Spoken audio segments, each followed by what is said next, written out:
Yes. What is complicated is when you realize it while we are meditating, and then you click it like broadcasting, and then all of the people here have to click on this OK button, you know? And that is quite uncomfortable if it happens during meditation. All right.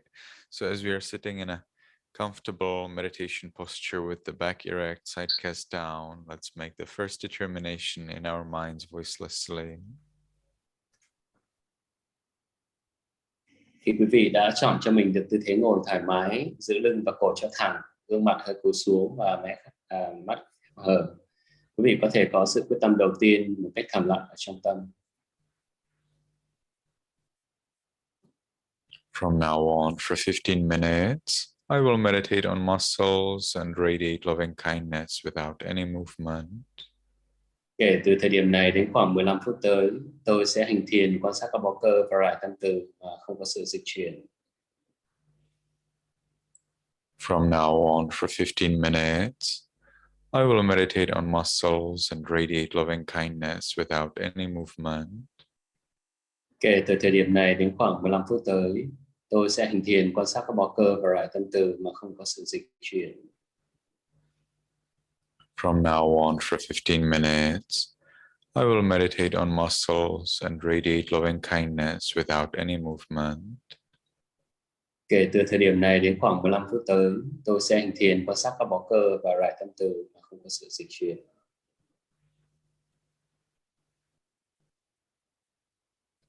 And with that determination, we can gently, lovingly notice the flat piece of flesh at the top of the head. Let's allow it to be heavy and changing. Với sự quyết tâm đó ở trong tâm, chúng ta có thể quan sát vùng đỉnh đầu, quan sát các bó cơ và các thớ thịt ở khu vực này và hãy để cho chúng có đặc tính thay đổi.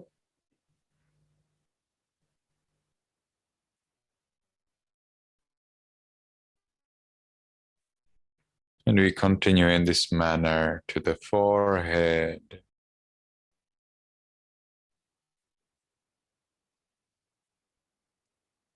Tương tự, chúng ta đưa sự chú tâm đến khu vực trán. Eyes.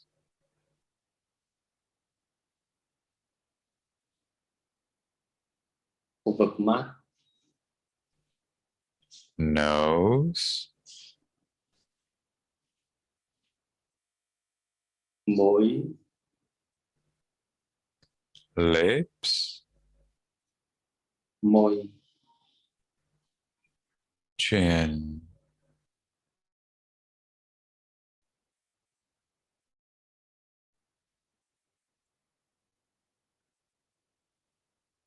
Cheeks.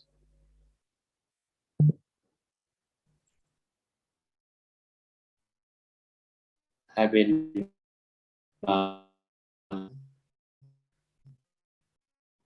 Ears.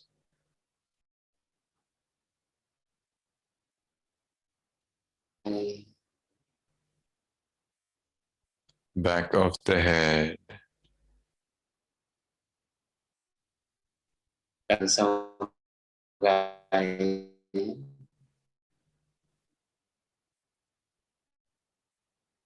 And we allow all of the muscles and flesh throughout the head to be heavy and changing. Chúng ta hãy để cho toàn bộ các bó cơ, các thớ thịt ở khu vực trên đầu có đặc tính nặng và thay đổi.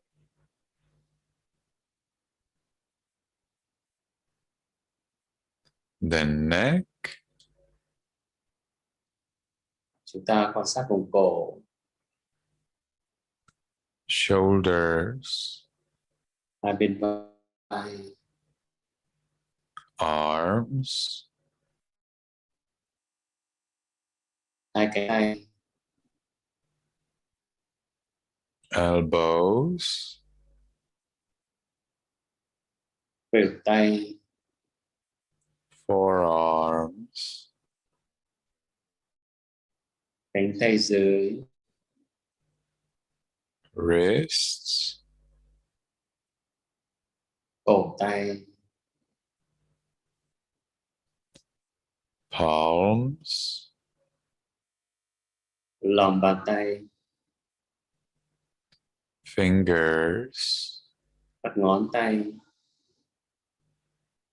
tips of fingers, đầu các ngón tay,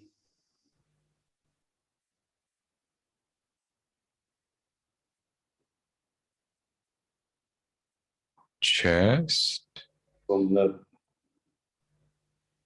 abdomen, vùng bụng, back, vùng lưng,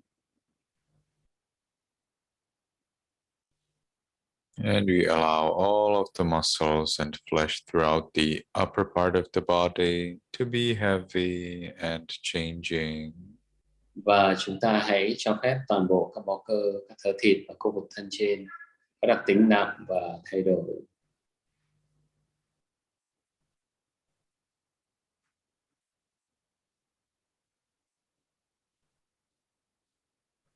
We continue to the buttocks, Chúng ta tiếp tục quan sát vùng hông, thighs, đùi, knees, đầu gối, calves, cẳng chân, heels, gót chân, soles, lòng bàn chân, toes, ngón chân, tips of toes, đầu các ngón chân,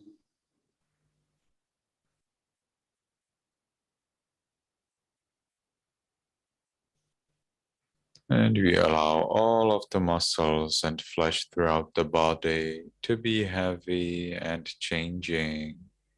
và chúng ta hãy cho phép toàn bộ các bó cơ, các thớ thịt ở trên toàn thân có đặc tính nặng và thay đổi.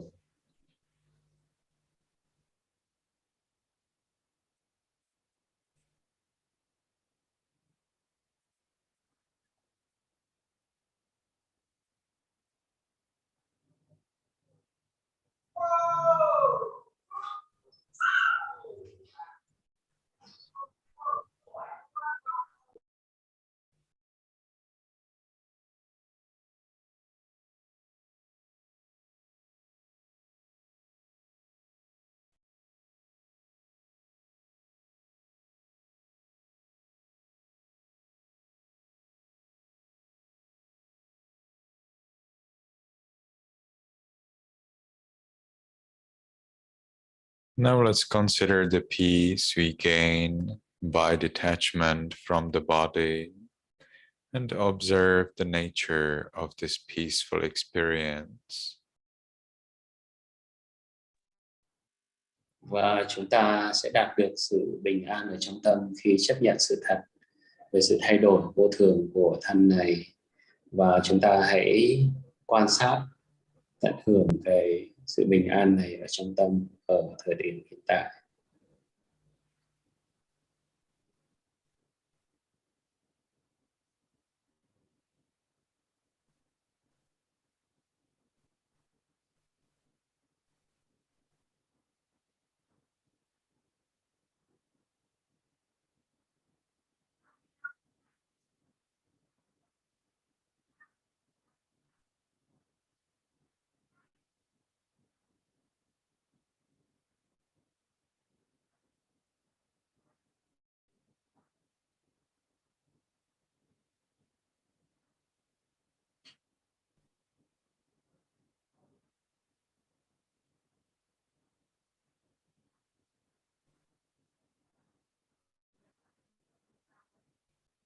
Now let's share that peace with other living beings. Và chúng ta hãy bắt đầu sang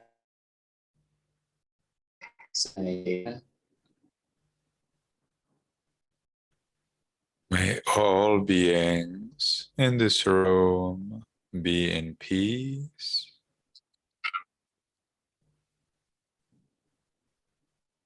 Một cách tự nhiên, chúng ta nguyện cho các chúng sinh ở căn phòng ngồi được bình an.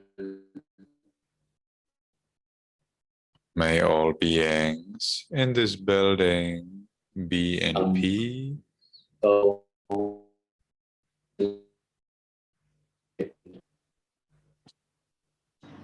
nguyện cho các chúng sinh ở ngôi nhà này được bình an.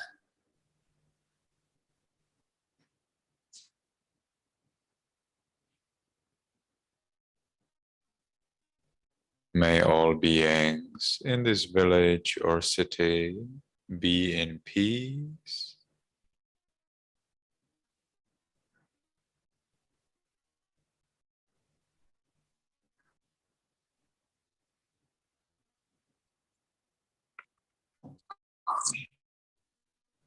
Nguyện cho các sinh ở ngôi làng này hay thành phố này được bình an.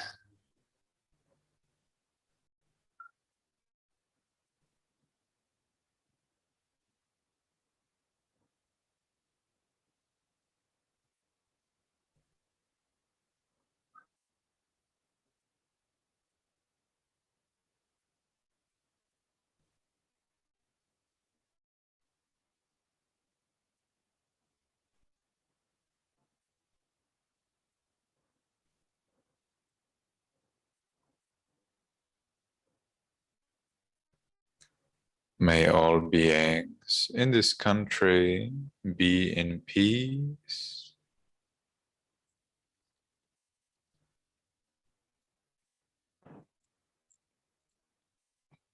Nguyện cho các chúng sinh ở quốc gia này được bình an.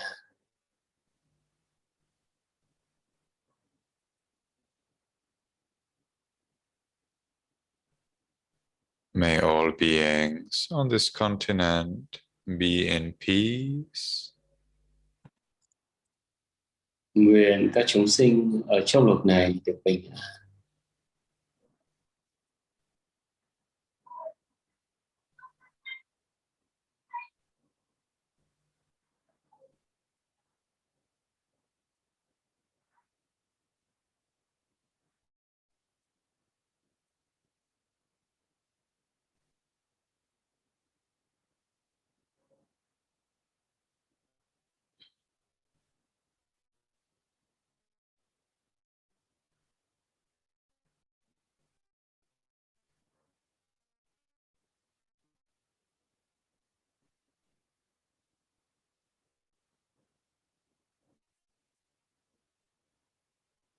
May all beings on this planet be in peace.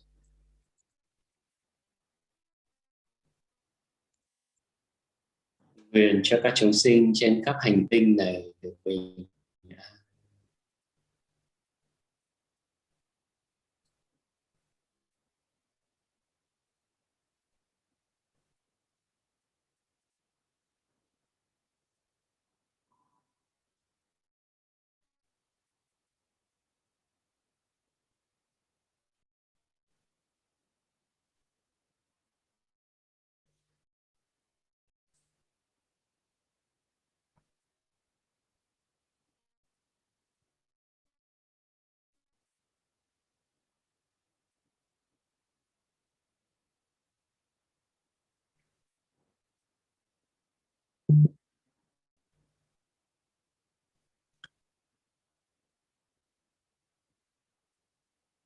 May all beings in the whole world be in peace.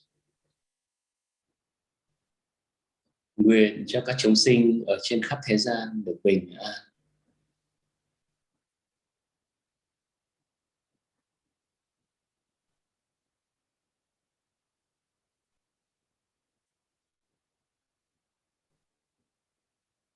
May I be in peace.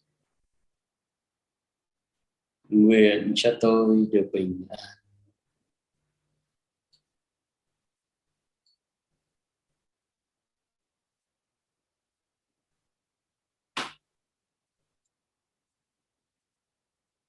May all beings, including me, be in peace. Nguyện cho tất cả các chúng sinh, bao gồm cả tôi, được bình an.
Now, because the time for this sitting is finished, let's make the last determination in our minds wishlessly.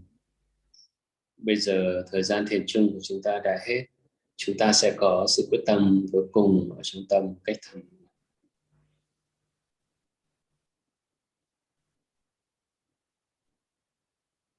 From now on, I will always be mindful and shine with loving kindness. Kể từ thời điểm này, tôi sẽ luôn luôn giữ chánh niệm và lan tỏa tâm từ. From now on, I will always be mindful and shine with loving kindness. Kể từ thời điểm này, tôi sẽ luôn luôn giữ chánh niệm và lan tỏa tâm từ. From now on, I will always be mindful and shine with loving kindness. Kể từ thời điểm này, tôi sẽ luôn luôn chánh niệm và tâm từ. And with that determination, we can slowly, mindfully change the way of our sitting. Và với sự quyết tâm đó ở trong tâm, một cách chậm rãi và chánh niệm, quý vị có thể thay đổi tư thế ngồi của mình.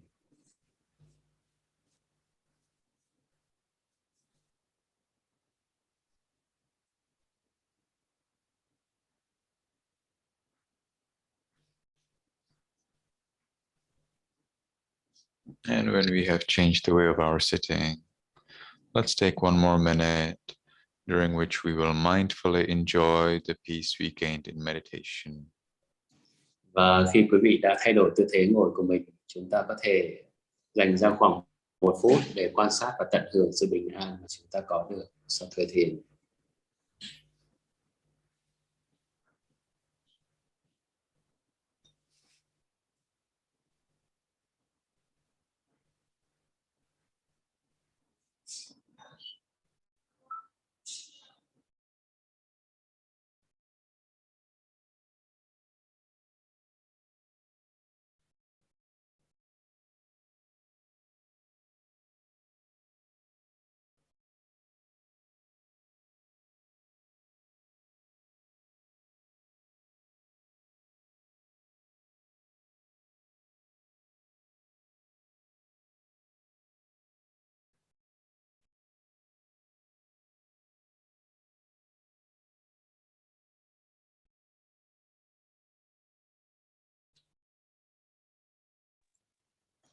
Sadhu, sadhu, sadhu.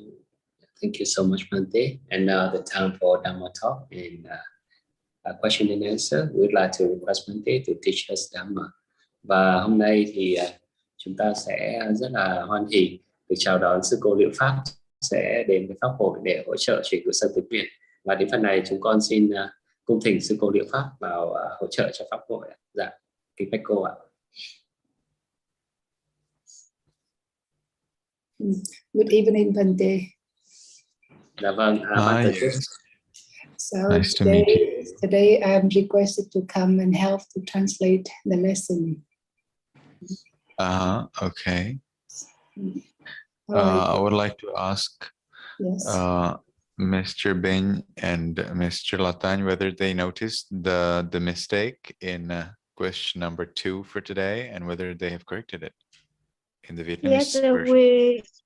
we noticed the mistake and we correct it one day. You have already corrected it, and did you correct it in the test or also before you published the test? Anh Thành ơi. Yes, but I was please wait. Alo, có gì không Nhung? Dạ. Bên đây hỏi anh là anh đã chỉnh cái lỗi sai ở câu 2 ấy. Dạ có chỉnh Câu rồi ạ. 2. Yes, we already corrected one thing. But did you see my comment? Yes, we see your comment and we correct it. So you could answer, right? Venerable Sir, we have finished the correction. Yes, I'm so sorry, Venerable Sir. Next time I will answer your comment. I will be better. I will improve better next time.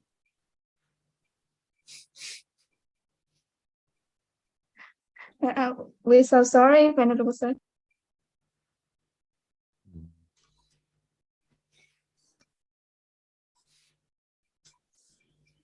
All right, so let's look at the results of today's quiz. I didn't name the quiz.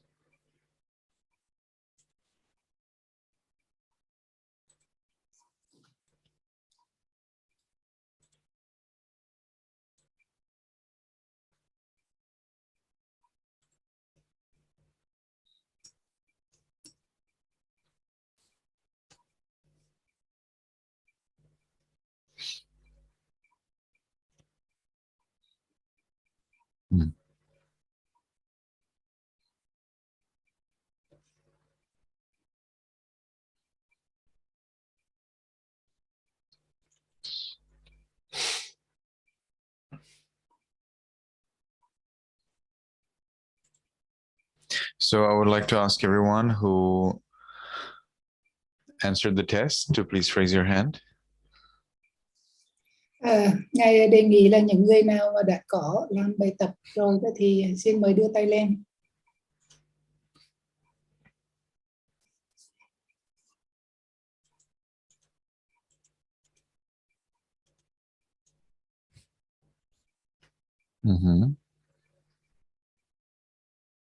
Anyone else?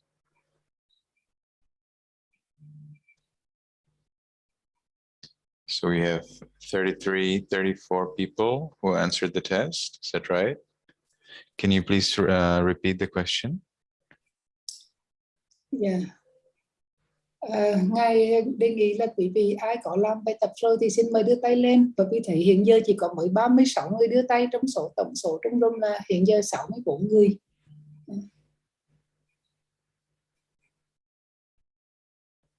Okay, that looks better. So the organizers, please can remove the hands. Bây giờ thì mời ban tổ chức mình cho bỏ tay xuống hết lại. Now I would like to ask everyone who read the pages 681 until 720 of the book, the PDF there, the PDF page numbers. Yeah. Ngài hỏi là người nào đã đọc hết tất cả cái số trang mà Ngài yêu cầu đó, từ trang 681 tới trang 720 cái file PDF thì xin mời đưa tay lên.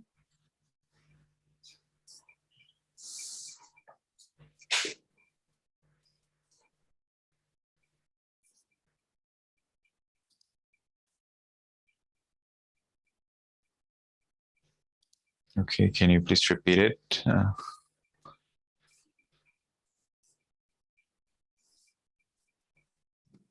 Can you please repeat the question? Ngài nói rằng ai mà có đọc xong tài liệu thì xin mời quý vị đưa tay lên.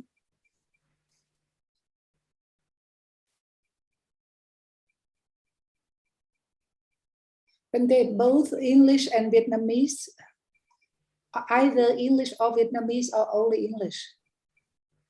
Any language is fine. Tức là bất cứ quý vị nào đọc bằng tiếng Anh hay tiếng Việt cũng được, mà nếu quý vị đã đọc hết tất cả tài liệu mà được yêu cầu đọc hôm nay thì xin mời quý vị đưa tay lên.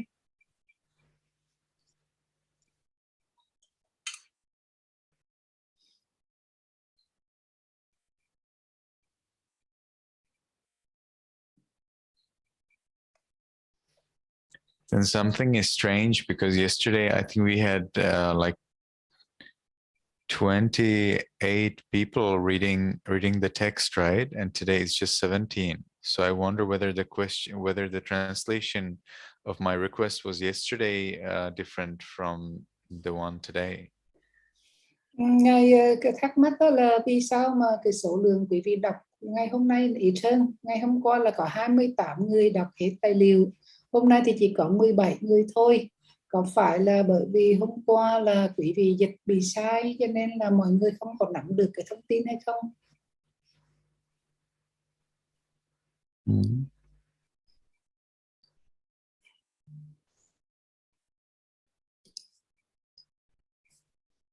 Okay, so you can remove your hands. Dạ, xin quý vị bỏ tay xuống.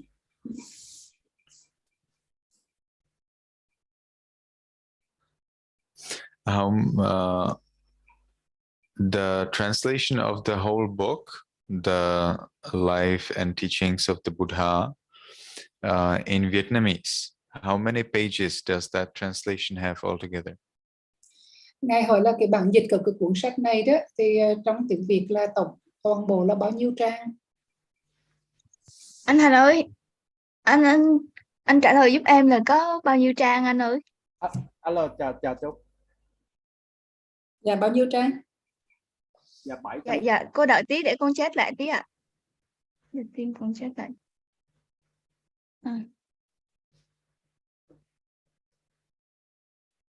Dạ 765 ạ. Yeah, 765 Excuse me? 765.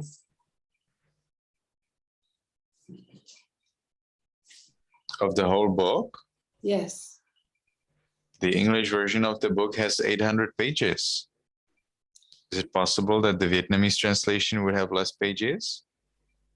Ngài hỏi là tiếng Anh là 800 trang, mà vì sao tiếng Việt có 765 trang thôi? Vì có dịch toàn bộ hay không? Có bỏ sót phần nào không?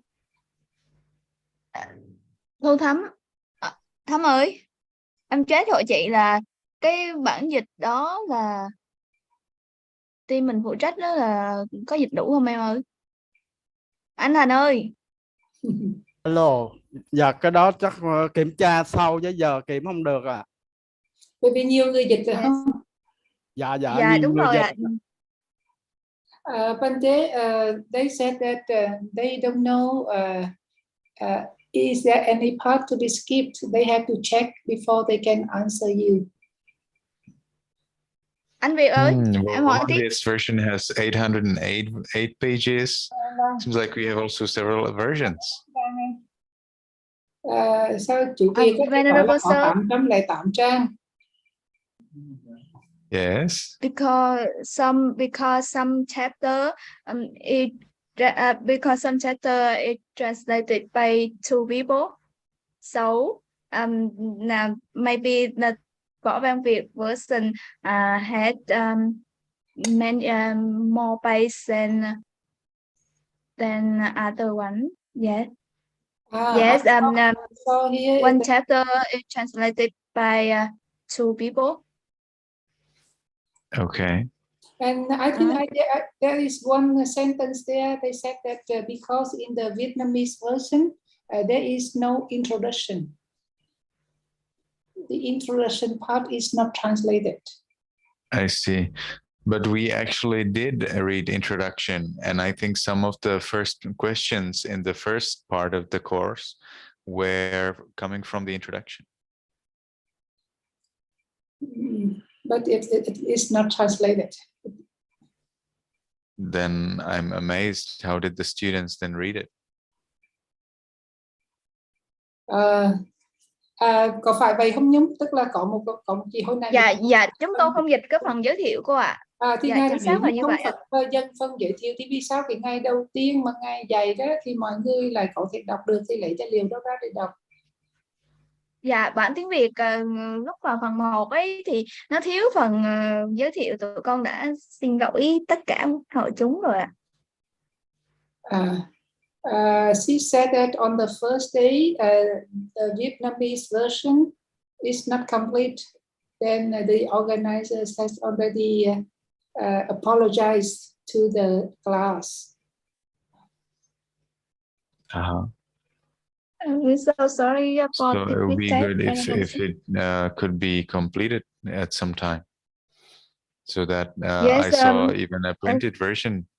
So it would be good if the Vietnamese translation is complete before people started printing out. Yes, Bante. Ngài đề nghị là quý vị cố gắng dịch cho xong cái phần giới thiệu để trước khi mình in ra đó thì cuốn sách nó được trọn vẹn ha. Dạ, nhưng mà cái bản dịch của tụi con ấy hiện giờ nó đang rất là thô, cô chắc là cần phải thời gian nhờ anh Vũ, team anh Ven Vũ giúp đỡ mình chỉnh sửa cô. Chứ còn con nghĩ là cái bản này mà in ra ấy, thì tụi con bị chửi chết. Vì nó đôi lúc nó bị nó sao ấy cô ạ. Dạ, con cũng chưa có thời gian chết nữa. She said that the Vietnamese translation is still very rough and it needs a lot of edition before it can be printed. They need to edit it again and again so to make it fine.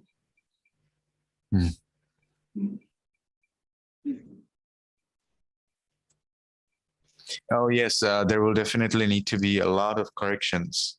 I will provide you with my version where I have included my corrections, and then you can make those corrections so that so that the book is at the highest level of accuracy and correctness. Ngài nói là đúng là bản dịch cũng cần phải sửa lại để cho nó được hoàn thiện, và Ngài cũng sẽ gửi cho quý vị những cái phần mà trong sách mà chưa chính xác mà Ngài sửa lại đó, thì Ngài cũng sẽ gửi cái phần đã sửa lại trong bản tiếng Anh để quý vị cập nhật và sửa lại trong bản tiếng Việt luôn.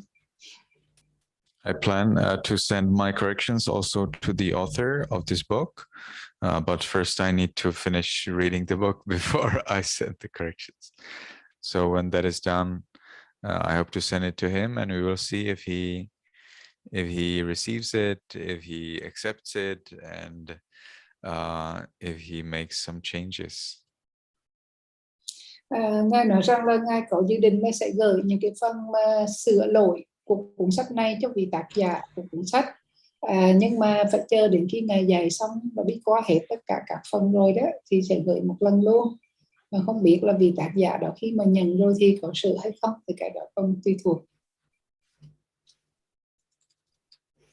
So this time we had more people answering in English. Probably some people realized that it is also possible to answer in Vietnamese and then do the same test again in English. I do not like it because then we have a confusion and we don't know which of the tests did you do first. And then then I may think that you actually did a test very well, even though you actually did not. Anyway, I will. Anyway, if I find out that someone answered the test in both of the versions, then I always select the one which was which had more mistakes. whether you did the one with more mistakes first or second time. Ngài nói là hôm nay á, thì thấy có nhiều người trả lời bài tập bằng tiếng Anh hơn những mấy ngày trước, và điều này thì Ngài không có thích, bởi vì ngay từ đầu thì Ngài yêu cầu ai làm bài tập thì làm một từ tiếng, chọn thứ nào thì làm ngay từ ban đầu. Cho nên nếu như sau này khi mà Ngài chấm á, thì Ngài mà phát hiện ra người nào mà làm cả hai bài bằng tiếng Anh và bằng tiếng Việt thì Ngài không có biết chắc là quý vị làm bài nào trước. Cho nên dù quý vị làm bài nào trước hay sau đó thì Ngài sẽ chấm điểm quý vị với cái bài là nhiều lỗi nhất, bởi vì thường là cái bài nhiều lỗi là cái bài quý vị làm đầu tiên. Có thể là thì đó là cái cách để Ngài đánh giá cho nó công bằng. Also, it's necessary that also we do not never combine. So it's not possible that you would like answer the first 5 days in Vietnamese and the last 5 days in English, or the first 3 days in Vietnamese, then the next 7 days in English. No, actually, there's no combining like that possible, because we need to do the evaluation on 2 separate sheets, one for English and one for Vietnamese. So there is no way how we can combine. Therefore, if you answered 4 things in Vietnamese, 7 things in English, you actually do not even qualify for evaluation, because you need to answer at least 7 times something in one language. Otherwise, you don't even qualify for evaluation. The only zero qualification. You will not even make it into the table. Quý vị đừng có nghĩ rằng là mình sẽ có một cái sự kết hợp, tức là mình làm vài bài bằng tiếng Việt rồi vài bài bằng tiếng Anh rồi sau này cộng điểm lại, thì cái đó không có được, bởi vì ngay từ đầu thì Ngài đã quy định là mình làm bằng tiếng nào, tiếng Anh hay tiếng Việt thôi. Giả sử như quý vị làm mấy bài trước, quý vị thấy ra bằng tiếng Anh hay tiếng Việt mà không tốt, quý vị chọn qua bài khác đó, thì quý vị nên nhớ rằng đó là để mà pass, để mà đầu được qua cái khóa học này là quý vị phải có ít nhất là trả lời đúng 7 bài. Với cái đặc điểm đầu đó 7 bài. Cho nên dù quý vị là làm mà tốt 6 bài đi nữa đó, mà thiếu một bài đó, thì quý vị vẫn không có đầu và cũng không có được cái tên ở trong danh sách. To be eligible for evaluation, you need to have at least 7 tests done. Any days, that doesn't matter, but at least 7 tests done, either in English or in Vietnamese. Ngài nhắc lại đó là để mà đầu được cái khóa học này đó, quý vị phải làm tốt được ít nhất là 7 bài. Dù 7 bài đó là bất cứ ngày nào cũng được, có thể là mình nghỉ 1-2 ngày không sao, nhưng mà cộng lại có 7 bài để vì làm tốt, hoặc bằng tiếng Anh hoặc bằng tiếng Việt.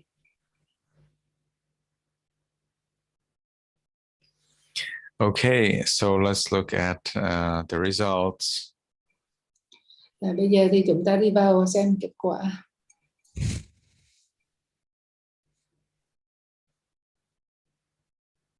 Dạ, con đã gửi cô có bản câu hỏi rồi cô ạ. Dạ. Cảm ơn. So as you can see, it was not very successful this time.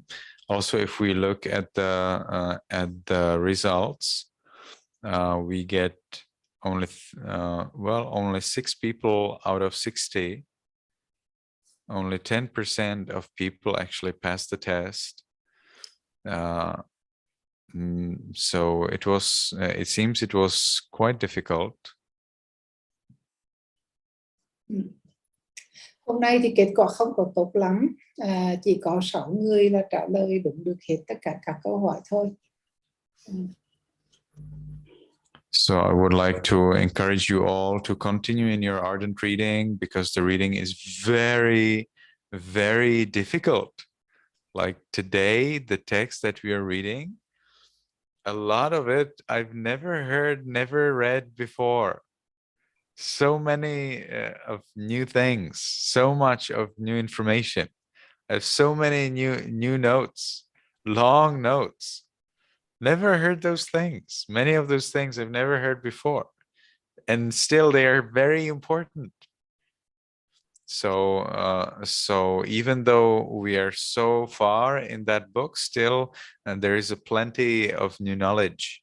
So you may like to ardently read the book and enjoy this particular opportunity where you are constantly encouraged and supported in reading the text. Ngài nói rằng đó có lẽ là bởi vì quý vị làm bài không có được tốt á, và bởi vì quý vị không có đọc bài, như rất là nhiều người không có đọc xong bài, mà những cái bài đặc biệt là bài ngày hôm nay á, là bài rất là khó, và trong bài này á, là có rất là nhiều cái kiến thức mới, những điều mà đến nỗi mà Ngài cũng chưa từng đọc qua, có những cái thông tin rất là quan trọng mà Ngài cũng chưa từng gặp nữa.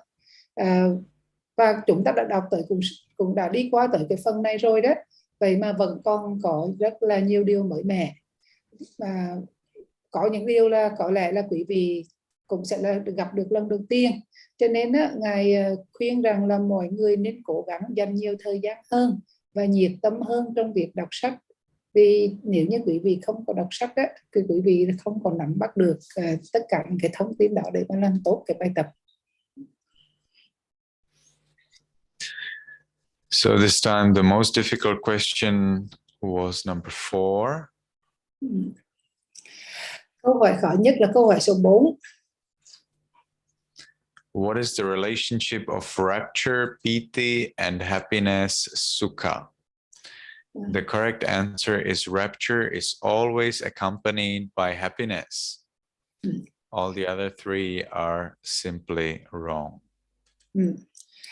Câu hỏi đầu tiên đó là câu hỏi số 4, là câu hỏi là mối quan hệ giữa hỷ và lạc là gì? Thì đáp án đó là câu A, hỷ luôn được đi cùng với lạc, và tất cả những cái đáp án còn lại là sai.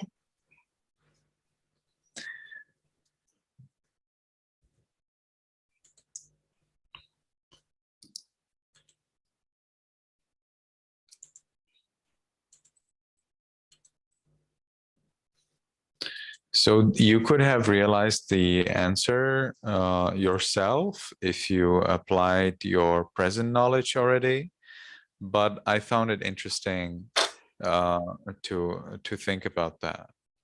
Happiness is a feeling, vedana, rapture, a mental formation, sankhara. Happiness always accompanies rapture, so that when rapture is present, happiness must always be present. But rapture does not always accompany happiness. For in the third jhana, as we shall see, there is happiness but no rapture. Cái đoạn mà chúng ta tìm thấy trong cuốn sách này đó, mình nói rằng là lạc là một cảm thọ, còn hỷ là một hành hay là một cái tâm sở, một pháp hành, và lạc thì luôn luôn đi cùng với hỷ. Vì vậy khi nào hỷ có mặt thì lạc cũng luôn luôn có mặt, nhưng mà hỷ thì không luôn luôn đi cùng với lạc, bởi vì trong đề tam thiền như chúng ta thấy thì chỉ có lạc mà không có hỷ. Next question, that was very difficult. Number 7, do all noble disciples attain jhana? Oh, that was difficult. I would not be able to answer this yesterday, because this is a way how words are used in different contexts. And if I didn't learn the context, then even though I understand the meaning, without learning how that word is used in the different contexts is very difficult. So supramundane jhana, that is just so weird. But anyway, that's the way some people used it in the ancient times. No problem with that. We would usually call it phala instead of jhana, but they want to call it like that. As I say, you can call this an apple and it's perfectly fine, especially if you explain that what you mean by apple is the little device you use for controlling your computer. So with the explanation, we can use any word for anything at all. And that's the little difficulty in our scriptures, because they use different words for various meanings, and if you have not learned what are those different meanings in those different contexts, it's very hard to understand.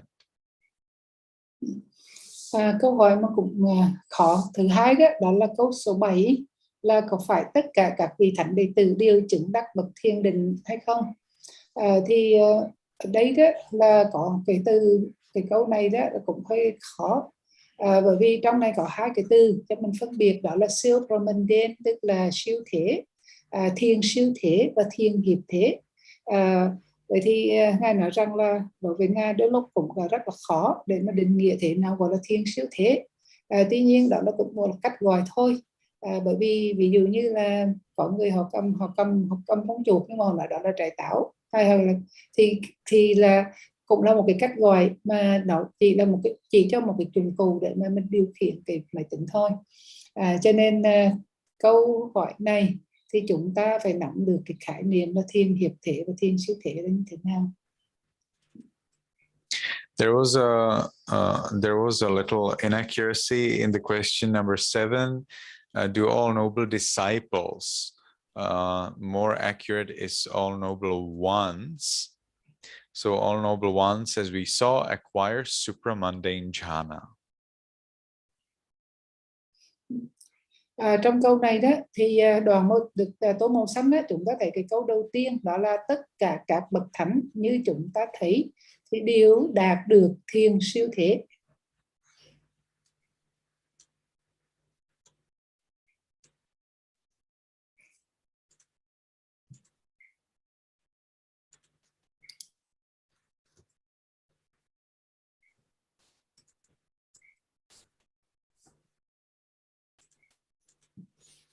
Cho nên đáp án sẽ là cho nên đáp án sẽ là câu B ha, tất cả đều đắc thiền siêu thế. Right. So let's continue. Next difficult question was number 8.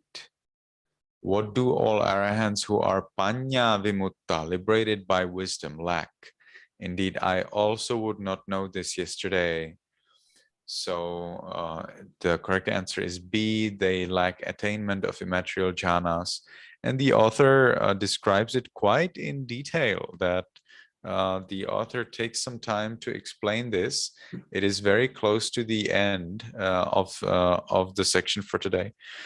So if you didn't read all those pages, then you definitely have not encountered it. The panya vimutta, by way of those who reach arahantship after emerging from one of the 4 fine material jhanas and the dry insight meditator. So there are altogether 5 kinds. You see, 5-fold.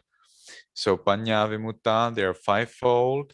Either those who achieve the first jhana, second jhana, third jhana, fourth jhana, or no jhana. Altogether 5. Panya vimutta. Therefore, the right answer is that they all lack in the attainment of immaterial jhanas. They do not have any immaterial jhanas, but some of them have material and some of them don't. Câu hỏi tiếp theo là câu hỏi số 8. Ngài nói rằng chính bản thân Ngài á, ngày hôm qua khi chưa đọc sách này thì cũng không còn biết rõ cái câu trả lời, và tác giả đó đã dùng giải thích khá là kỹ cho cái câu hỏi này. Thì câu hỏi này đó trong bản tiếng Việt á, là một vị A-la-hán panya vimutta, tuệ giải thoát á, là thiếu điều gì? Thì câu trả lời đó là một vị A-la-hán mà tuệ giải thoát á, là thiếu sự chứng đắc các tầng thiền vô sắc giới. Và Ngài trích dẫn mà cái đoạn kinh ở trong sách á, 2 cái đoạn mà tô màu xanh là nói rằng là một vị A-la-hán mà tuệ giải thoát á, là thiếu sự chứng ngộ của tất cả các tầng thiền vô sắc. Và đoạn thứ sau á, là nói rằng là họ có thể chứng được 5 loại thiền. 5 loại thiền ở đây tức là 4 tầng thiền, từ sơ thiền cho tới tứ thiền, hoặc là không có thiền nào cả. Cho nên câu đáp án sẽ là thiếu thiền vô sắc. So next question is 3. What happens after the 5 hindrances are abandoned? That was a little bit difficult. If you have never read about this, this is slightly hard. But still, I think I gave the options in such a way that it was relatively easy. I could have made it difficult, but the translation is very vague. So anyway, if I made it difficult, it could be misleading and therefore not really correct. So instead, I made it slightly easier. And those of you who read the text, I believe, didn't have it so hard. So that's number 3.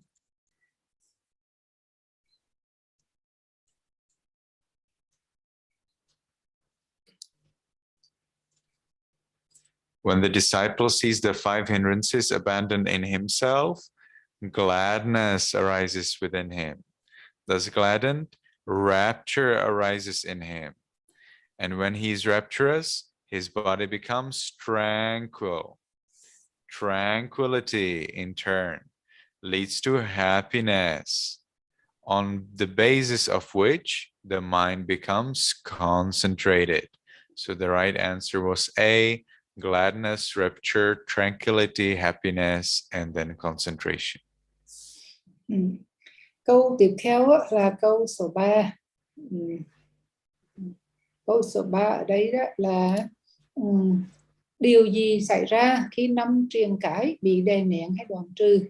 Thì đây là một cái tiến trình xảy ra tuần tự, cũng thường được diễn tả trong kinh, và cái câu hỏi này cũng tương đối khó, và nếu như quý vị không có đọc kinh hoặc là đọc sách kỹ thì rất là khó, nhưng mà Ngài đã cố gắng làm cho nó một cách đơn giản, đó là làm đúng, xuất hiện những cái từ đúng như là trong đoạn kinh đã miêu tả.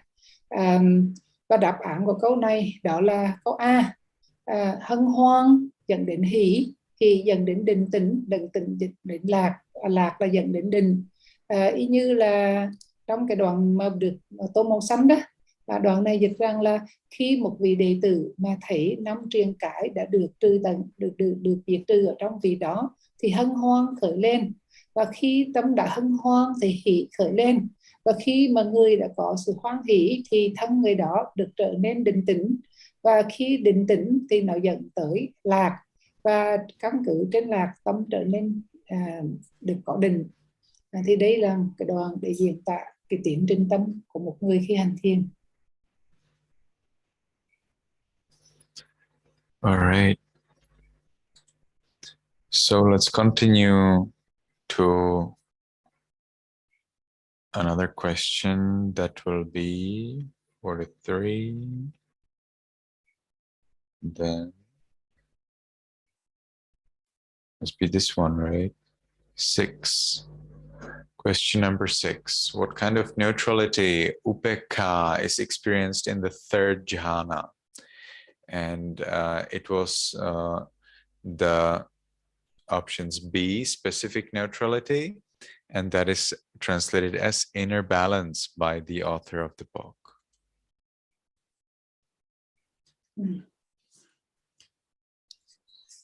Câu hỏi So mà the mental quality of inner balance or equipoise called specific neutrality, tatra majhatata.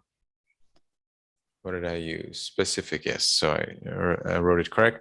Tatra majhatata, the equanimity referred to in the formula, is a mode of specific neutrality which belongs to the aggregate of mental formation, sankhara khandha, and thus should not be confused with equanimity as neutral feeling. In the 3rd jhana, equanimity as specific neutrality coexists with happiness or pleasant feeling, so not neutral feeling. Câu hỏi tiếp theo đó là câu hỏi số 6. Loài xả nào được cảm nhận trong tầng thiền thứ 3? Thì đáp án đó là câu D, cả B và C đều đúng. Và Ngài trích dẫn cái đoạn mà Ngài đã tô màu xanh ở trong đây ha. Thì trong này nói rằng là cái tâm sở cả cân bằng nội tâm, hay là cái sự mà hay còn gọi là cái gì, cái xả đặc biệt á, hay còn gọi là xả quân bình hay là xả trung tánh. Như vậy đó là hai cái từ này á, là nó đều là bản cái từ tiếng Âm tương đương với từ Pali là Tattara. Vậy thì hai từ này tuy là cái từ khác nhau, nhưng mà nó đều chỉ cho một cái, đó là xả này á, là hành xả hay là xả trung tính, nó là một cái tâm sở thì tịnh hảo. Vì vậy cho nên là, và trong này có câu tiếp theo á, là cái xả này, cái xả mà được nhắc đến trong cái công thức này, đó là một cái loại xả đặc biệt mà nó thuộc về là hành uẩn. Và trong cái tầng thiền thứ 3, xả là như là một cái xả trung tính hay là một cái loại xả đặc biệt á, nó đồng tồn tại với lạc, tức là một cái cảm giác thoải mái dễ chịu. Vì vậy cho nên là đáp án của câu này là mình chọn câu D, về từ cân bằng nội tâm hay là cái xả trung tính đều đồng một nghĩa.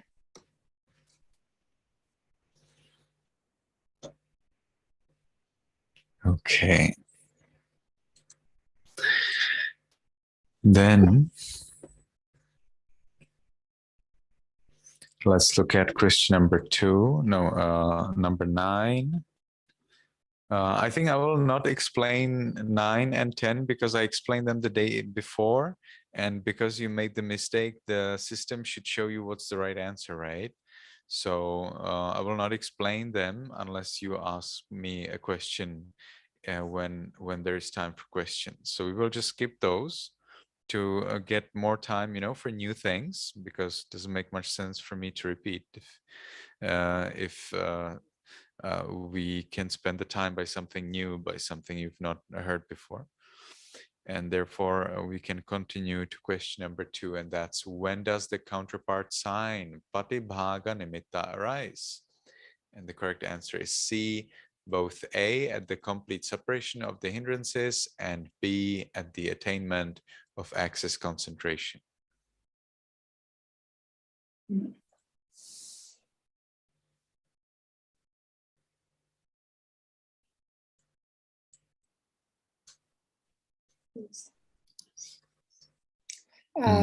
Yes, I'm looking for the it is number 2.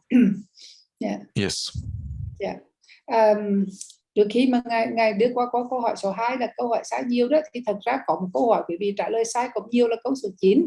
Mặc dù câu số 9 và câu số 10 là đã được trả lời ngày hôm qua rồi, mà nhiều người vị vẫn trả lời sai, nhưng mà ngài không có phí thì giờ để trả lời, để lặp lại những điều ngày hôm qua nữa, trừ khi quý vị không rõ và quý vị hỏi trong cái phần hỏi đáp phía sau. Và bây giờ ngài sẽ đi qua kịp câu tiếp theo mà quý vị cũng sai nhiều nữa đó, đó là câu 2, là khi nào tờ tướng khởi sanh. Và câu trả lời đó là cả A và B. Cho nên đáp án sẽ là câu C, là trước sự đè nén của các triền cái và khi sự chứng đắc, khi đắc được cần định. So with the continued practice, the acquired sign gives rise to a purified luminous replica, not necessarily luminous, but whatever this person is attached to their breath, so that's their problem. Luminous replica of itself called the counterpart sign, patibhaga nimitta. For example, in meditation of loving kindness, you get no luminous replica, total nonsense. The manifestation of which marks the complete suppression of the hindrances and the attainment of access concentration, upachara samadhi. All 3 events, the suppression of the hindrances, the arising of the counterpart sign, and the attainment of access concentration, take place at precisely the same moment without interval. Và cái đoạn được trích dẫn để mà chứng minh cho câu trả lời đó là đoạn được tô màu xanh, tức là với cái sự thực hành liên tục thì tờ tướng nó bắt đầu tạo nên một cái bản sao mà được thanh tịnh và sáng chói, được gọi là quang tướng. Mà biểu hiện của cái quang tướng này đó nó đánh dấu cho cái sự chấm dứt hoàn toàn của các triền cái và sự chứng đắc được cần định. Như vậy cả 3 sự kiện đó là sự đè nén các triền cái, sự khởi lên của quang tướng và sự chứng đắc được cần định mà xảy ra chính xác cùng một thời điểm và không hề có khoảng cách. So isn't that amazing? You suppress your 5 hindrances and there you go. You get your counterpart sign, you get your axis concentration. Và điều đó là một cái điều rất là tuyệt vời. Đó là ngay khi mà chúng ta diệt được 5 triền cái thì ngay lập tức là quang tưởng phát sanh và chúng ta đạt được tầng định.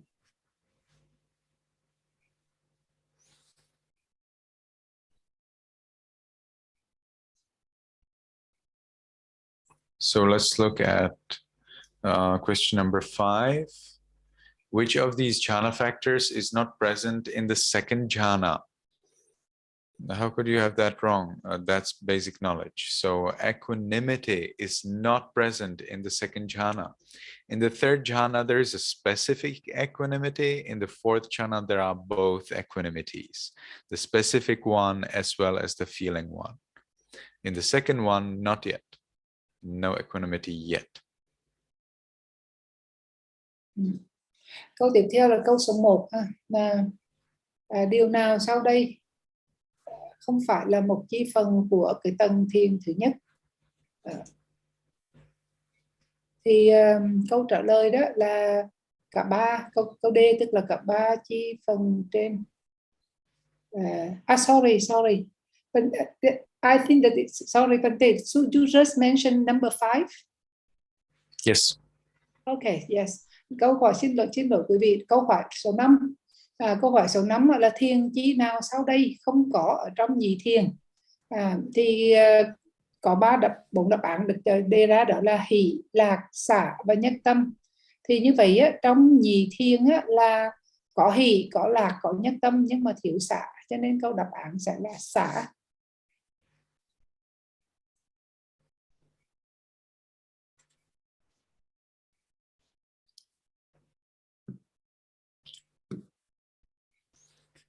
So finally, question number 1. Which of these options is not a factor of the first jhana? So fortunately, that is something you already know pretty well. Indeed, all of the 3 are factors of the first jhana. So you would be able to answer this probably only if you have memorized the factors of the first jhana. Well, the factors of the second and third should be quite easy, right? Because you're just removing from the beginning. So for the second, you remove the first 2. For the third, you remove the third one, and for the fourth, you substitute the fourth one by equanimity. So I think that should be pretty easy if you've already memorized the factors for the first jhana, but it seems it's not so, because you get different success. Look at that, 77% of you understand the first jhana, but only 68% understand the second jhana. Why? You know, just think a little and you get better answer. Tiếp theo là câu số 1 là điều nào sau đây không phải là một chi phần của tầng thiền thứ nhất? Thì câu trả lời đó, phần lớn quý vị đều trả lời được, và phần lớn 77% trả lời đúng của câu hỏi này. Và câu này cũng khá dễ, bởi vì quý vị chỉ cần thuộc lòng 5 cái chi thiền thôi, 5 chi thiền để mà tạo thành cái tầng thiền thứ nhất đó là tâm, tứ, hỷ, lạc và định. Thì khi mình hiểu thuộc như lòng như vậy rồi đó, thì mình thấy sơ thiền hay là tầng thiền thứ nhất là đầy đủ 5 chi thiền. Rồi lên tới cái tầng thiền thứ hai thì bỏ bớt là tầng hai cái chi thiền đầu tiên. Lên tầng thiền thứ 3 thì bỏ bớt chi thiền thứ 3. Lên tầng thiền thứ 4 đó thì bỏ chi thiền thứ 4 và thay bằng xả. Thì như vậy đó là độ phần lớn quý vị hiểu rất là rõ sơ thiền, nhưng mà chỉ có 68% quý vị trả lời đúng cái câu hỏi về nhị thiền. Cho nên là có lẽ là bởi vì quý vị đọc không có kỹ, cho nên là quý vị chưa hiểu rõ được và trả lời không có đúng. Okay, so look at that. We have there Vitaka, Piti, Sukha, all of the three are there. Therefore, option D was right. Và trong câu này đó thì mình thấy có 3 chi pháp được nêu lên, đó là tầm, hỷ và lạc. Thì câu trả lời đó là câu D, là cả 3 chi trên đều là chi phần của tầng thiền thứ nhất. Okay, so I see here a question in the chat box. Version. So Vietnamese version, not just with the Vietnamese, but the English also, right? That the right answer is Piti accompanies with Sukha. So yes, this is actually what the book is explaining. So I'm not sure. Did you read the text, Mrs. Min? The pages 681 until 720.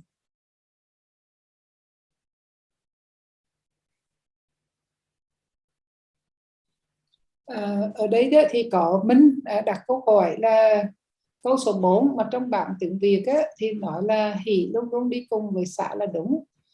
Thì hỏi nhờ Bình Tê giải thích thêm chi tiết. Thì Bình Tê nói rằng không phải chỉ trong bản tiếng Việt mà bản tiếng Anh cũng vậy.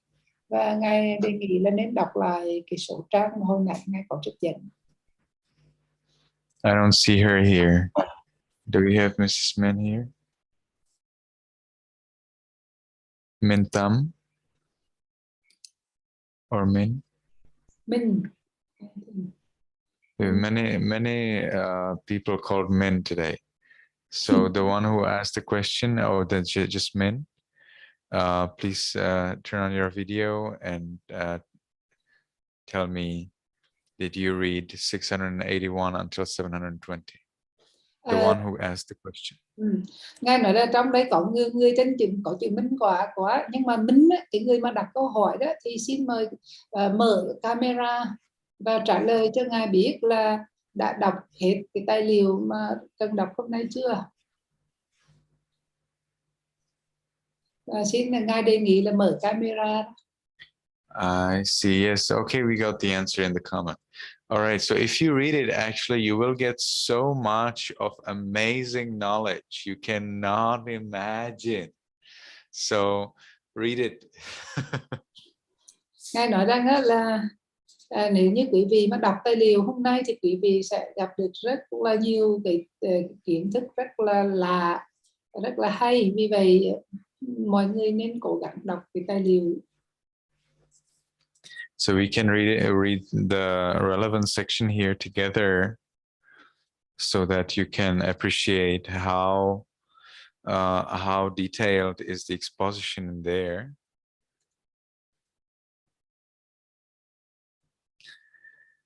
So look at this. Rapture and happiness are linked together in a very close relationship, but though the two are difficult to distinguish, they're not identical. Then comes the portion that we've already read together today.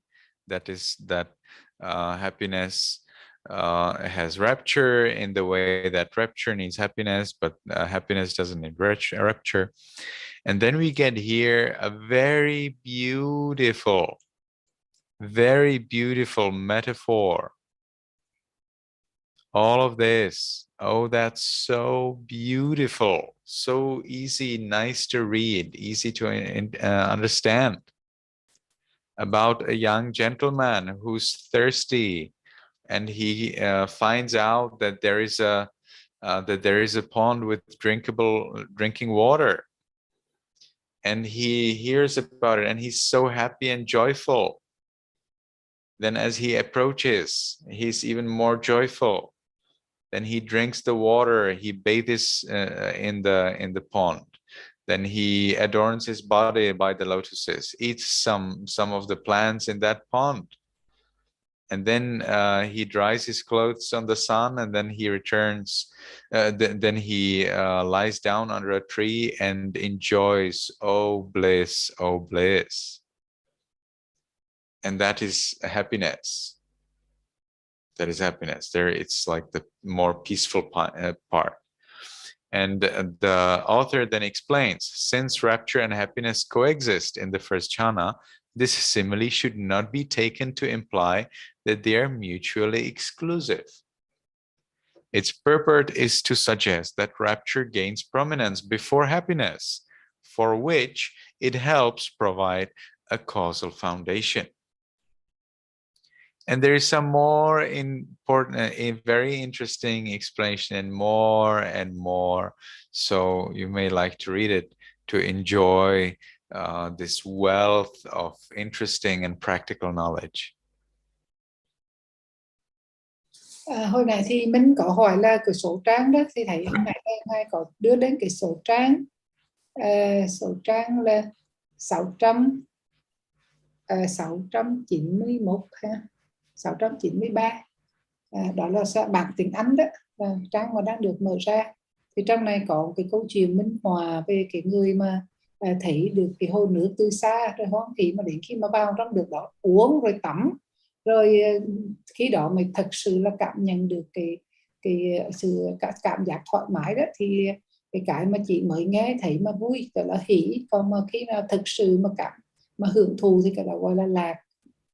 Và ngài nói rằng là cái câu chuyện mà về những cái mà hình ảnh và so sánh ẩn dụ như thế này đó là những câu chuyện rất là ví dụ rất là hay, và nó giúp cho mình hiểu rõ sáng tỏ pháp hơn. Cho nên là quý vị có thể đọc lại cái câu chuyện này ở trong bản tiếng Việt ha.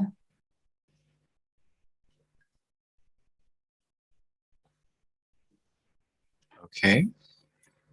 Any more question? Anything you'd like to share with me?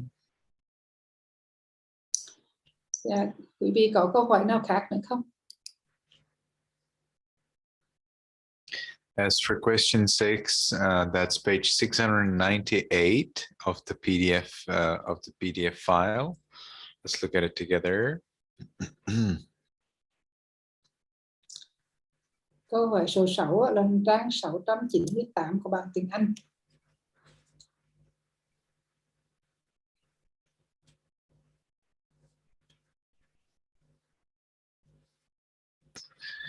So here we have it. It's a little bit confused.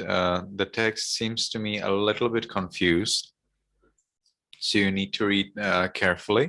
The Pali word for equanimity, upekha, occurs in the texts with a wide range of meanings, altogether 10 meanings, by the way. The most important being neutral feeling, that is, feeling which is neither painful nor pleasant. And the mental quality of inner balance or equipoise, called specific neutrality, tatra majhatata. The equanimity referred to in the formula, that means in the Buddha's explanation on the third jhana, there we're talking about the formula, is a mode of specific neutrality, which belongs to the aggregate of mental formations, and thus should not be confused with equanimity as neutral feeling. Though the two are often associated, each can exist independently of the other. And in the third jhana, equanimity as specific neutrality coexists with happiness, not neutral feeling or pleasant feeling.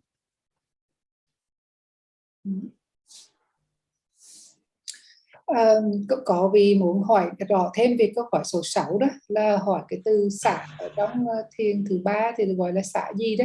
Thì ngài có đưa ra là quý vị đọc lại là trang 698 của bản tiếng Anh đó. Thì trong đó có nói rằng á, là cái từ Pali của tiếng Việt xả là chữ upekha đó, là nó có rất là nhiều nghĩa, cả thảy tới 10 nghĩa lận. Và trong đấy cái nghĩa quan trọng nhất á, đó là 2 nghĩa ha. Thì thứ nhất là nó là cảm thọ xả.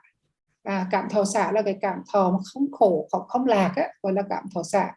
Và nghĩa thứ hai đó, nó là một tâm sở trung tính, hay còn gọi là xả trung tính. Và cái tâm xả, cái xả trung tính này á, nó được đề cập đến trong cái công thức này, trong cái công thức mà của thiền đó, của tứ thiền đó. Thì đó là một cái loài xả mà nó là thuộc loài xả trung tính, và nó là thuộc về hành uẩn. Quý vị nhớ là thọ xả không khổ không lạc là thuộc về thọ uẩn. Còn trong khi cái thọ xả này đó là nó không phải là thọ uẩn mà nó thuộc về hành uẩn, và vì vậy chúng ta đừng có nên là làm nhầm lẫn nó với là cái xả như là cái cảm thọ trung tính. Và mặc dù cả hai cái pháp này á, nó thường kết hợp với nhau, nhưng mà mỗi pháp á, nó vẫn có thể tồn tại một cách độc lập với cái pháp kia.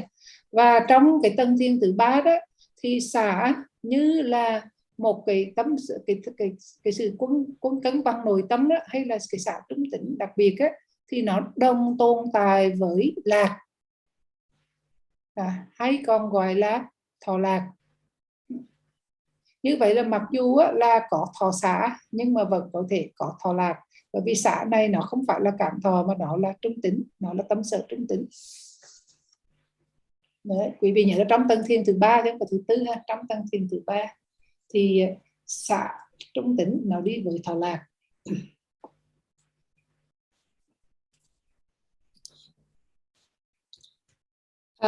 Bante, here there is one question from Thu Trang. The question is why the four kasina of color, blue, yellow, red, and white, is considered to be suitable for those who have the characteristic of dosa, hatred.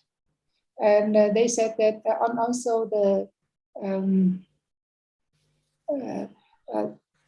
Vitaka people characteristic, then the kasina should be limited in size, but on the other hand, the delusion characteristic the kasina must be extended.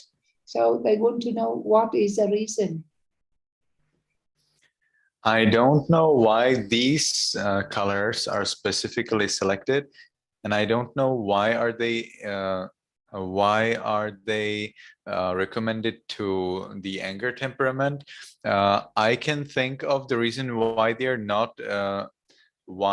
are not recommended to the greedy temperament, because the greedy temperament would probably lose himself or herself in them, and it would be difficult for them to go to higher stages where they have to abandon them.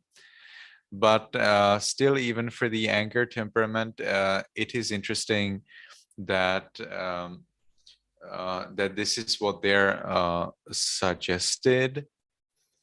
What, however, is explained in the texts in detail is why should the kasinas be smaller or bigger for the delusion or for the discursive temperaments.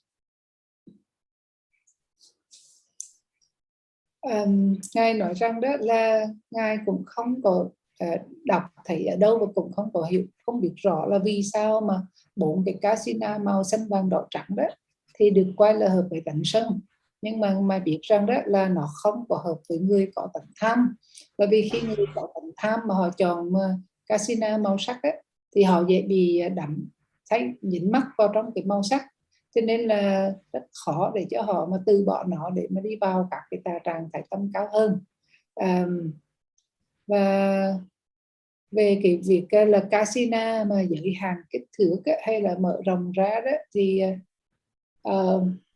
Bante, I didn't hear clearly the last part you say about the large or small size.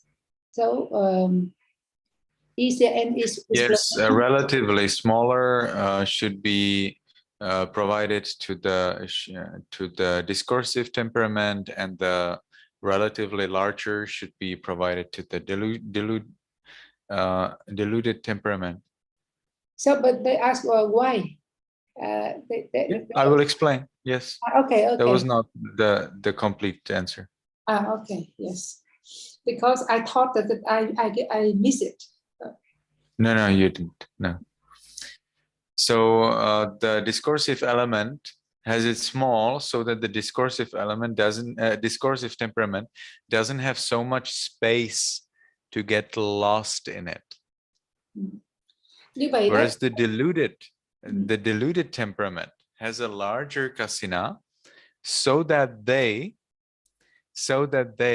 are more mindful, so that they are more with the kasina, so that they are more about like, oh, kasina, and this kasina or this disc is like this here, it's like this there. You know, they have more space in the kasina to be more interested in the kasina, to find their more interesting things, and therefore stay with the kasina and not with something else.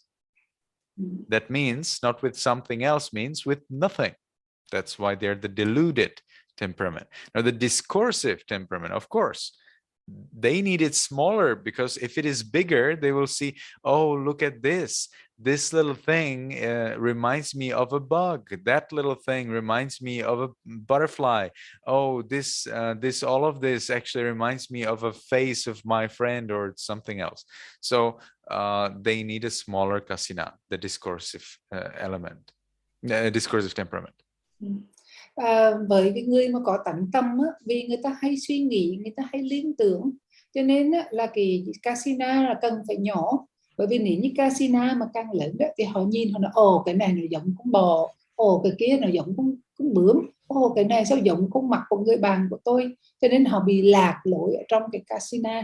Ngược lại đó, người mà có tánh si đó, thì cái casino nên mở rộng ra, là để cho họ đó có thể có được cái sự quan tâm ở trên casino, và có thể đây cũng có casino, kia cũng có casino, và như vậy đó là chỗ nào họ cũng có thể tập trung cái tâm của họ lên được.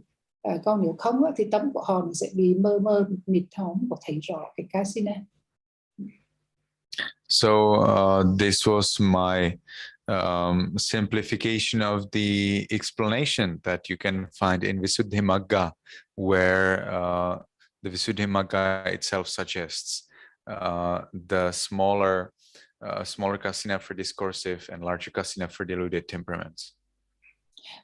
Những cái lời Ngài vừa giải thích đó, chỉ là cái phần đơn giản tóm tắt lại của cái phần này, mà đã được trình bày một cách chi tiết đầy đủ hơn trong bộ tóm tập Thanh Tịnh Đạo, khi mà giải thích về các cái kích thước của các cái loại casino thích hợp cho mỗi cái loại các tầng. Now we will see a similar explanation also when we get the suggestion for place to stay. So the greedy and the faithful temperament, they're suggested to stay in an ugly place to stay. Why? So that they do not create attachment to it. An angry and intelligent temperament are suggested to stay in a new, beautiful place to stay, so that they do not find too many faults with that place, and they can concentrate on meditation instead. The deluded and the discursive temperaments are are suggested to stay in an open environment, maybe somewhere on the mountain or somewhere where there's a lot of space, so that they do not get stuck with the things and with the stuff or with the environment that's around them. And instead they have just open space, so there's nothing to think about it. Okay, so there's nothing, so let me meditate. So this is a common theme in Visuddhimagga. So we need to consider what is our temperament, and based on the temperament, create such conditions that will always point us towards the meditation practice and not towards something else. Trong Thanh Tịnh Đạo đó cũng giải thích rất là nhiều về những cái mà cần chọn cho nó phù hợp với căn tánh. Ví dụ như là chỗ ở, thì ví dụ như là người mà căn tánh tham và căn tánh tín á, thì nên không nên cho ở những cái chỗ mà nhà mà nó xấu xí, mà cũ kỹ thôi, đừng có cho họ ở nhà đẹp. Bởi vì nếu cho họ ở nhà đẹp thì họ dễ sinh cái tâm dính mắc ở trong cái nhà ở đó, và họ không có tập trung vào cái sự tụ tập. Ngược lại mà người có căn tánh tuệ và căn tánh sân á, thì nên cho ở nhà đẹp, gọn gàng sạch sẽ, để cho họ khỏi khởi cái tâm mà khó chịu, vì bực bội với những cái hoàn cảnh xung quanh á, và họ dễ tập trung vào cái sự tu tập hơn. Và đối với người mà có căn tánh si và căn tánh tâm á, thì nên cho ở cái chỗ mà nó rộng rãi, thoáng mát và nó mở ra, không gian mở. Ví dụ như là nhà mà không có vách hoặc là nhìn ra rừng núi đó, là để cho họ không có bị dính mắc vào trong những cái đồ vật, đồ đạc xung quanh. Và dù chọn cái chỗ ở như thế nào hợp với căn tánh đó, thì mục đích đó là để cho mọi người là đừng có dính mắc vào trong cái hoàn cảnh, mà tất cả chỉ đưa về, chỉ hướng về một cái, đó là tập trung làm sao cho cái sự hành thiền là được kết quả tốt nhất.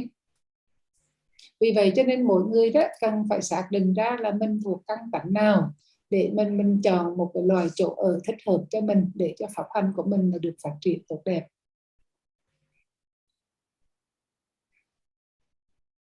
Okay, any more question? Quý vị có ai có câu hỏi nào nữa không? Dương Diệu.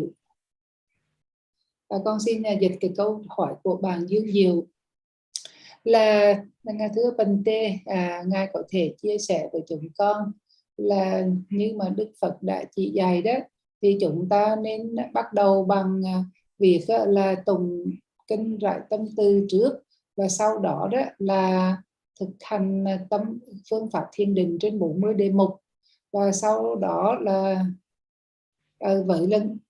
nếu là một người bắt đầu đó, thì làm sao mà chúng ta có thể biết được đề mục nào là thích hợp cho chúng ta để mà đạt được sự thành công. Và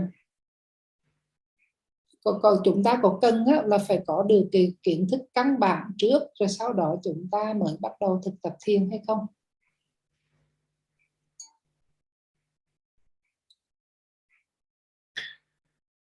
That always depends on your teacher.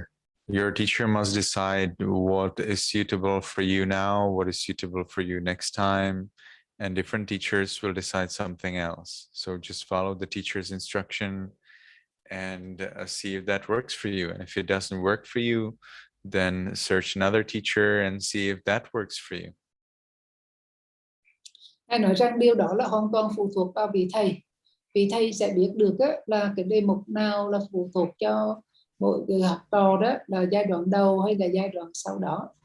Cho nên mỗi vị có khi là mỗi vị thầy thì sẽ có một cái cách là nhận định và cái cách quyết định khác nhau. Nhưng mà thường thì chúng ta mà khi mà bắt đầu hành thiền thì cần có một vị thầy mà chúng ta tức là nhờ vị thầy để vị đó có thể quyết định chọn đề mục cho mình một cách chính xác. Now, for example, in my case, I never suggest chanting loving kindness. Instead, I suggest meditating it, because chanting loving kindness is for deities or to remind you of the method of the practice. It's not meditation itself. Either you chant it for the deities so that the deities protect you and they do not harm you, or you chant it to remind yourself of how to meditate on loving kindness. And that's all. That's all. That's it. And then you need to follow it. You need to meditate it. So just chanting loving kindness before you start meditation doesn't seem to be complete. You need to know what's your purpose. What is your purpose? Do you chant loving kindness so that you generate loving kindness in yourself? Well, then that's not it. That's not the right purpose. The right purpose is either you chant loving kindness to make the deities around you, to make the beings around you happy through their own understanding of the words you are chanting. Or you chant it to remind yourself of the meditation method, but then it would be very good if you also dedicate yourself to the meditation method. And then you meditate on loving kindness, and then you can meditate on any of the other 39 meditation objects, or on any of the 22 vipassana meditation practices. I personally would suggest that you meditate on loving kindness and then you move on to observing the body and the mind. But different teachers will suggest you different things.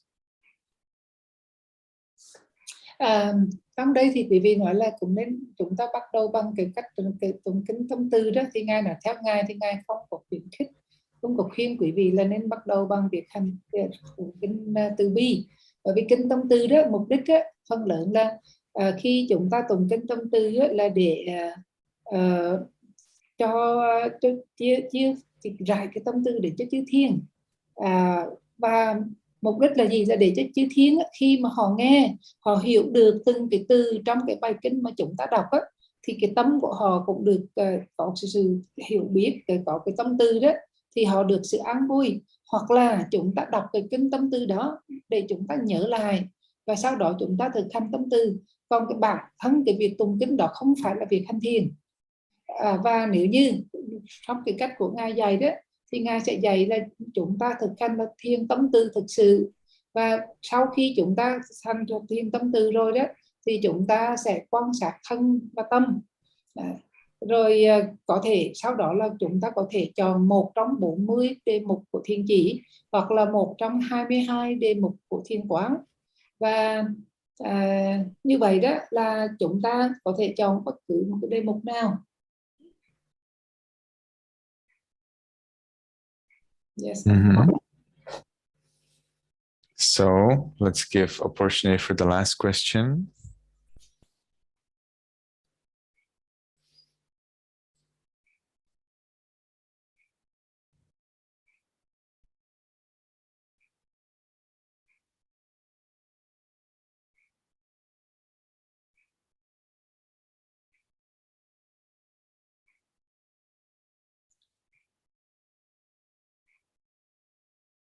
Okay, but I think that there is the second part, that should we gain basic knowledge first and then can start practice meditation. And Nhung already shared here, should we learn basic teaching before practice vipassana meditation? I think that this question was answered by you before. Basic Buddhist teachings. Okay, well, that's a different part of the of the previous question. We definitely need to know the instruction from meditation, and it is good to follow some precepts, to know precepts, and to know the instruction. You need to learn that also could be called the basic Buddhist teachings. The question would be, what do you mean by basic Buddhist teachings, right? I don't know whether in this answer or somewhere else I have explained, but that was also included in our Sutta Nipata meetings, where we saw that you either learn and then you meditate, or you go to meditate right away. And when you learn and you meditate, then that's some other kind of learning that then you're doing here. To learn means to memorize the Digha Nikaya, Majjhima Nikaya, Sangyutta Nikaya, Anguttara Nikaya. That is to learn, not to read some book and then answer half of the questions wrong. No, that's not what we call learning in the ancient Buddhist culture. So in the ancient Buddhist culture, you memorize the text, and then you have all 10 questions always perfectly correct. Why? Well, because you memorize the text, right? So none of you is doing that. None of you is actually learning the basic Buddhism. You are only tasting. You're only tasting. What does that knowledge look like? But you do not really get that knowledge until you memorize the texts. Nghe nói rằng đó là đương nhiên là trước khi chúng ta mà hành thiền thì chúng ta cũng cần phải có sự hiểu biết nhất định về cái thiền, về phương pháp hành thiền. Ngoài ra thì chúng ta cũng cần có cái sự hiểu biết về giới và cách giữ giới.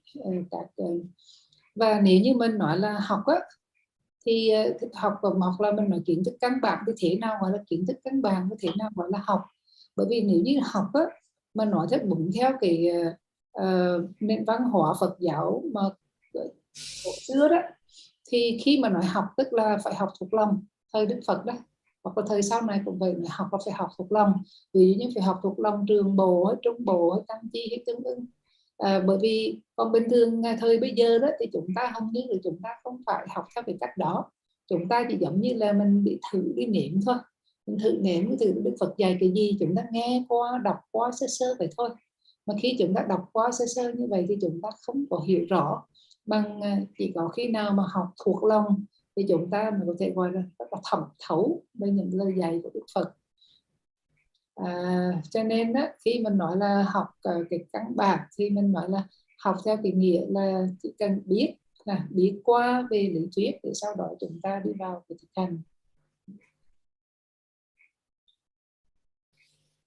So I see here another question about the doubts as hindrance and in the fetters. Yes, it is exactly the same thing.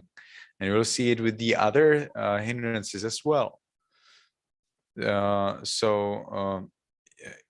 Except, yes, that's right. That's right. It's the same thing. The 10 fetters and the 5 hindrances are just different ways of looking at the differences between the different levels of enlightenment. So you will see in the list of the 10 fetters, you have there Sakkaya Ditthi, Vicikiccha, Silabhata Paramasa. You get Vicikiccha in the 5 hindrances. So when one becomes a stream enter, they remove Vicikiccha of the 5 hindrances, and they also remove the Vicikiccha of the 10 fetters. The Kamachanda Vyapada of the 2 hindrances are also included in the Kamachanda Vyapada of the 10 fetters. They are both removed by an anagami, both in the fetters as well as in the hindrances, as well as in the fetters. You will see, for example, mana uddhacha avidya. So there we have, for example, this uddhacha in the fetters. The uddhacha, you can see that it is not removed by an anagami, and indeed uddhacha kukucha of the 5 hindrances also is not removed by an anagami yet. So in this manner, you can look at the fetters and at the hindrances. Now you need to understand that there are 3 levels of suppression. So those are very important to understand. So now this 5 hindrances, 10 fetters, as we were talking about the full, complete enlightenment, the phala, attainment of Magga phala. However, before attainment of Magga phala, or let's say along the path to attainment of Magga phala, we distinguish 3 levels of suppression of the 5 hindrances, and they are the Tadanga Pahana, Vikampana Pahana, and Samuchcheda Pahana. So Tadanga Pahana is when you suppress the 5 hindrances up to some extent. Some people say by, for example, attainment of Sammāsambuddhassa, the 3rd of the Vipassana knowledges. Or some people say you attain, these are commentaries, some commentaries suggest that you attain Tadanga Pahana by doing merit. After you engage in donation and you are happy, then your 5 hindrances are partially suppressed. Vikambana Pahana is suppressing them temporarily by jhanas. Samuchcheda Pahana is the same suppression as total removal, which is synonymous to the removal by Magga phala. Ở đây câu hỏi của Ngô Thành đó là nghi ở trong truyền cái và nghi trong kiết sử là giống nhau hay khác nhau, thì câu trả lời của ngài á, nó là giống nhau. Nó là được cái chi pháp á, nó giống nhau, nó điêu lên trong 2 cái nhóm pháp như vậy đó, là để nói lên đó là cái cách thức, nó nói lên cái sự khác biệt trong cái cách mà nó hoạt động, cũng như là cái cách mà nó được trừ diệt. Ví dụ như là ở trong nghi, ví dụ như trong 10 kiết sử đó thì có cái nhóm 3 cái kiết sử đầu tiên là thân kiến, hoài nghi và giới cẩm thủ. thì một vị nhập lưu thì có thể diệt được ba cái kiết sử này.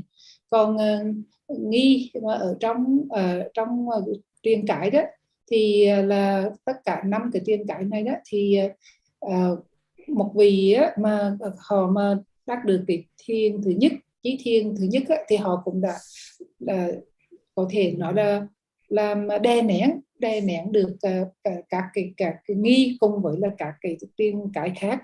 Tuy nhiên là chúng ta cần phải hiểu rõ đó là có ba cái mức độ của cái việc là diệt trừ phiền não. Cấp độ đầu tiên là diệt trừ từng phần, cấp độ thứ hai là diệt trừ bằng cách đè nén, và cách thứ ba đè nén, và cách thứ ba đó là diệt một cách đoàn tuyệt. Vậy thì là khi mà nói tới các cái truyền cái đó thì trong đó mình thấy là nói ví dụ như là có những cái chi pháp nó cũng giống nhau ha. Ví dụ như trong 10 kiết sử là có phóng dật, thì phóng dật này có ba chi pháp là phóng dật, vô minh và ngã mạn thì là phải tới bậc A-ra-hán bằng chứ có diệt được. Bậc A-ra-hán là chỉ diệt được là tham ái và sân. Thì tham ái và sân nó cũng xuất hiện ở trong truyền cái. Rồi là phóng dật nó cũng xuất hiện ở trong truyền cái, nó đi chung một cặp với là phóng dật và trào cử, mình hay gọi chúng là trào hối đó.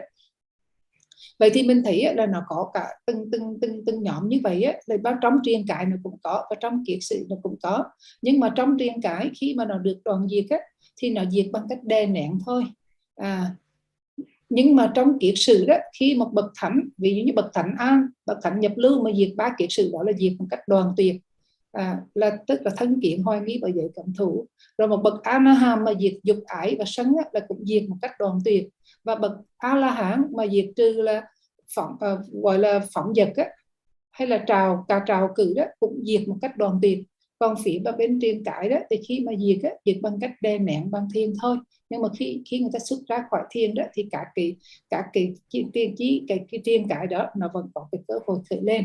Cho nên là cái chi pháp thì nó giống nhau, nhưng mà khi đưa vô cái nhóm truyền cái là nó xuất hiện ở trong các cái tầng thiền, các cái thiền chỉ.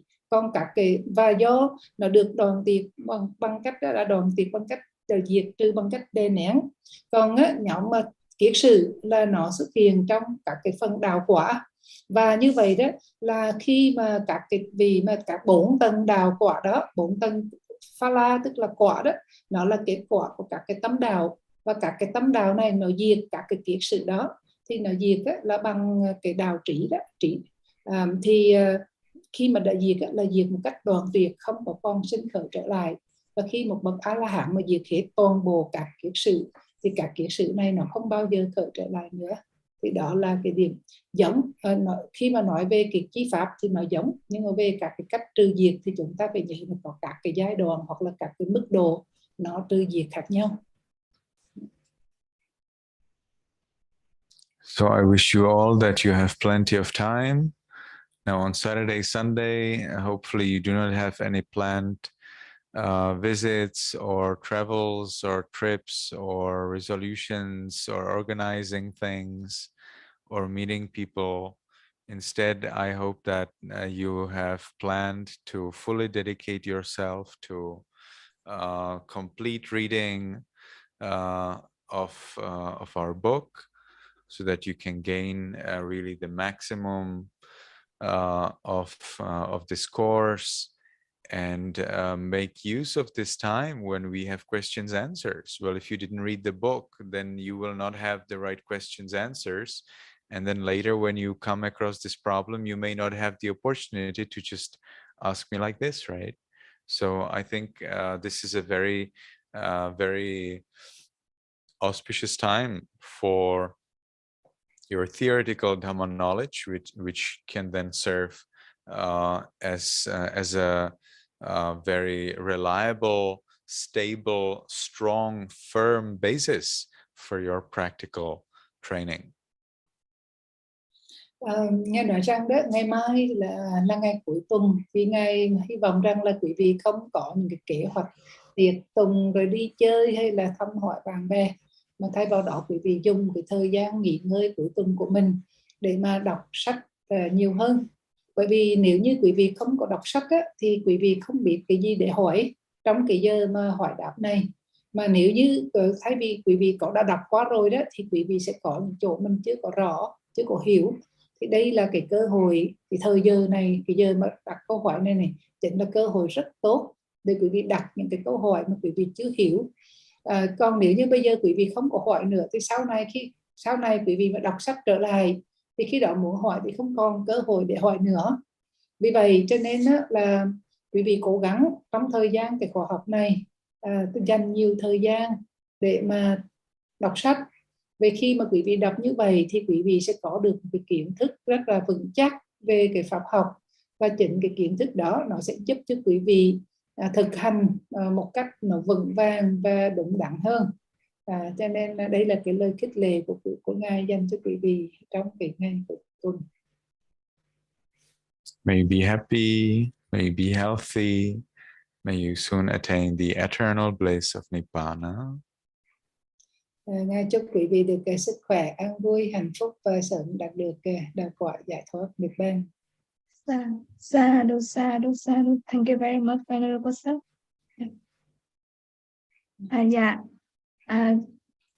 Thay mặt ban tổ chức, con kính tri ân sư cô đã giúp chúng con chuyển ngữ sang tiếng Việt ạ. Con nhờ chư sư cô giúp chúng con hồi hướng luôn ạ. Chia phước và hồi hướng. Xin hồi hướng phần phước thanh cao này đến tất cả chư thiên, tất cả thân bằng quyến thuộc đã quả vãng, và cũng xin chia phước đến tất cả thân bằng quyến thuộc trong phần hiện tại của tất cả những quý vị đang có mặt trong buổi học hôm nay, và cũng như xin chia phước đến tất cả chúng sanh ở trong cả cõi, mong tất cả đều được sức khỏe, an vui và tận hóa trong thiền pháp. Chư thiên hư trên hư không, địa cầu tương ngữ rõ thông mọi điều. Long vương thần lực có nhiều, đồng xin hoan hỷ phước điều chúng con. Phổ trì Phật giáo tăng bồi, các bậc thầy tổ an vui lâu dài. Khuyên thuộc tránh khỏi nạn tai, chúng sanh được hưởng phước dài bền lâu. Chúng con vui thu đạo màu, tu hành tinh tấn ngõ hậu vô sanh. Do sự phước bao mà chúng con đã trong sạch làm đây, hay là pháp duyên lành để dứt khỏi những điều ô nhiễm ngủ ngầm nơi tâm trong ngày vị lai. Và chúng con kính tri ân sư cô đã ở thời gian giúp đỡ chúng con chuyển ngữ cái bài pháp rất là khó hôm nay con hy vọng là sư cô sẽ nhận lời hỗ trợ chúng con những buổi tiếp theo luôn.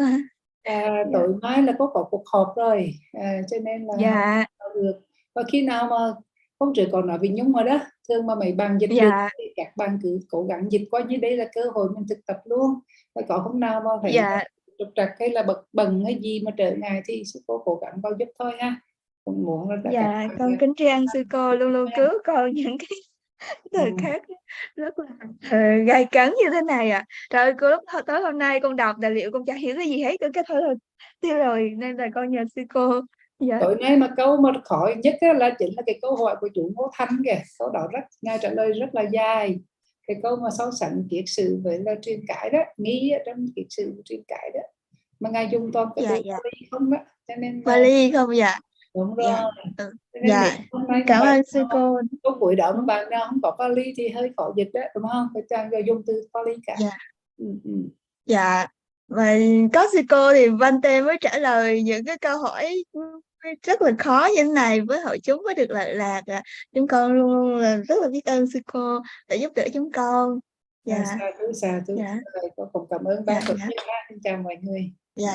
Con nguyện chúc sư cô có nhiều sức khỏe, an vui và sớm thành tựu niết bàn ngay trong kiếp sống này Con hẹn sư cô các thiện pháp khác của chúng con Rồi, xin chào mọi người.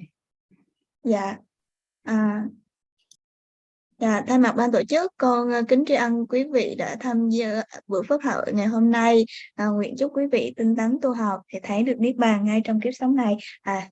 Con xin kính chào quý vị và hẹn gặp lại quý vị lúc 6 giờ rưỡi tối mai ạ. Và có một số vị hỏi con là ngày thế nào mà mình sẽ kết thúc khóa học, thì mình sẽ kết thúc vào ngày 21 tháng 8 và bài tổng kết của chúng ta là vào 21 tháng 8. Nên quý vị phải dành thời gian để đọc lại tất cả các ghi chú của mình, để ngày 21 tháng 8 thì chúng ta có bài tổng kết, và ngày 4 tháng 9 thì chúng ta chỉ nhận cái chứng chỉ hoặc là những cái tóm tắt hoặc là những cái thắc mắc thì Ngài sẽ trả lời cho quý vị thôi ạ. Dạ, hẹn gặp lại quý vị trong buổi học tối mai. Dạ, con xin kính chào ạ.